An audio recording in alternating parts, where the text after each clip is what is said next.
तुर्की के राष्ट्रपति रजब तैयब अर्दोगान ने रविवार यानी 28 जुलाई को कहा है कि तुर्की इसराइल में घुस सकता है। अर्दोगान ने कहा है कि तुर्की अतीत में जैसे लीबिया और अज़रबैजान के नारगोनो काराबाख में घुसा था, वैसे ही वो इसराइल जा सकता है। हालांकि अर्दोगान ने इस बारे में नहीं बताया कि वो किस तरह के दखल की बात कर रहे थे।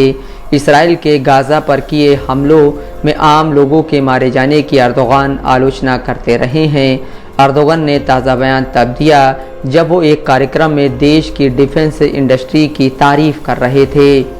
अर्दोगान ने कहा, हमें बहुत मजबूत रहना होगा ताकि इसराइल फ़लस्तीन में ऐसी घटिया चीज़ें ना कर सके।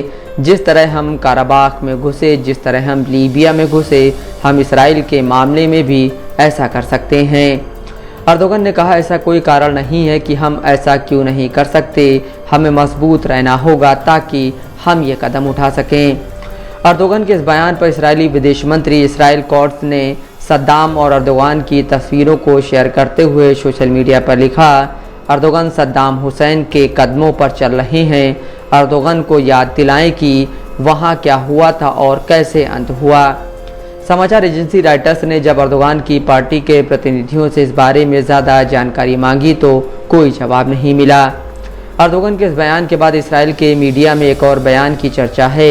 द टाइम्स ऑफ इसराइल की रिपोर्ट के मुताबिक अर्दोगान ने इसराइली पीएम बिन्यामिन नेतन्याहू की तुलना हिटलर से की है। अर्दोगान ने कहा, जिस तरह से जनसंहार करने वाले हिटलर का अंत हुआ, वैसे ही जनसंहार करने वाले नेतन्याहू का अंत होगा।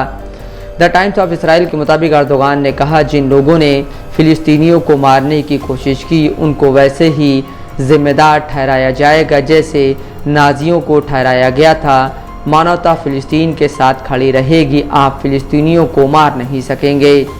हिटलर के दौर में 60 लाख यहूदियों की हत्या की गई थी। दूसरे विश्व युद्ध के ख़त्म होने पर नाजी अधिकारियों के खिलाफ केस चला था और उन्हें सज़ा सुनाई गई थी।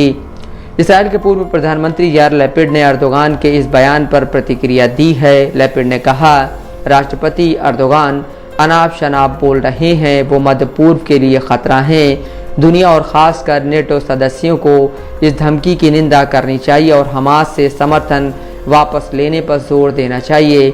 हम तानाशाह बनना चाह रहे शख्स की धमकियां बर्दाश्त नहीं करेंगे। तुर्की नेटो का सदस्य है। गाज़ा पर हमले के मामले में इसराइल की तरफ खड़े कई देश भी नेटो के सदस्य हैं। तुर्की और इसराइल के संबंध हमेशा से उतार चढ़ाव वाले रहे हैं। अर्दोगान के वक्त के साथ बदलते बयान भी इसकी गवाही देते हैं। तुर्की और इसराइल में 1949 से ही राजनयिक संबंध हैं। तुर्की इसराइल को मान्यता देने वाला पहला मुस्लिम बाहुल देश था। हालांकि जब यूएई, मोरक्को, बहरीन और सूडान ने अब्राहम अकॉर्ड्स के ज़रिए इसराइल को मान्यता दी और औपचारिक रिश्ते कायम किए तो तुर्की ने इसका विरोध किया था। 2005 में अर्दोगान कारोबारियों के एक बड़े समूह के साथ 2 दिवसीय दौरे पर इसराइल गए थे। इस दौरे में अर्दोगान ने तत्कालीन इसराइली पीएम एरियल शरोन से मुलाकात की थी और कहा था कि ईरान के परमाणु कार्यक्रम से न केवल इसराइल को खतरा है बल्कि पूरी दुनिया को है।